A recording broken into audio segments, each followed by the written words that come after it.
ইউনূস সাহেব জাতির অভিভাবকত্বের দায়িত্ব গ্রহণ করেছেন। আমাদের সেনা প্রধান বাংলাদেশের অন্যতম স্তম্ভ। যার যার জায়গা থেকে আপনারা দায়িত্ব পালন করুন।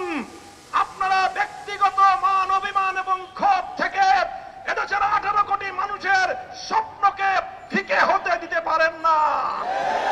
এদেশের মানুষের অনেক স্বপ্ন রয়েছে। এদেশের অনেক মা তার সন্তান হারিয়েছে।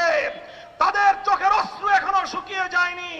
শহীদের রক্তের দাগ এখনো বাংলার রাজপথ থেকে মুছে যায়নি। এখনো ক্ষমতা নিয়ে এত মারামারি করা এবং এত হানাহানিতে লিপ্ত হওয়া আমাদের জন্য সমীচীন হবে না।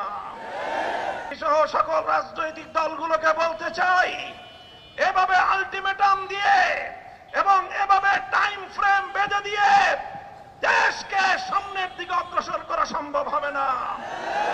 সহনশীল অবস্থানে আসুন, প্রত্যেকে দায়িত্বশীল ভূমিকা পালন করুন।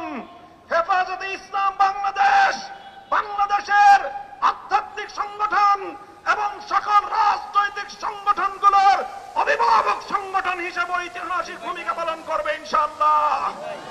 হেফাজতে ইসলামের মঞ্চ থেকে আমি আমাদের বাংলাদেশের এই ক্রান্তিকালের ত্রাতা হিসেবে আবির্ভূত অধ্যাপক প্রফেসর ডক্টর ইউনূস সাহেবকে আহ্বান জানাতে চাই, আপনি আপনার সংস্কার কার্যক্রম সুসম্পন্ন করুন। এদেশের রাজনৈতিক দলগুলোকে সঙ্গে নিয়ে নির্বাচন ব্যবস্থার আমূল সংস্কার সাধন করুন। প্রচলিত বর্তমানের দুর্বৃত্তায়নের নির্বাচনী ব্যবস্থায় এদেশের মানুষ বিশ্বাস করে না।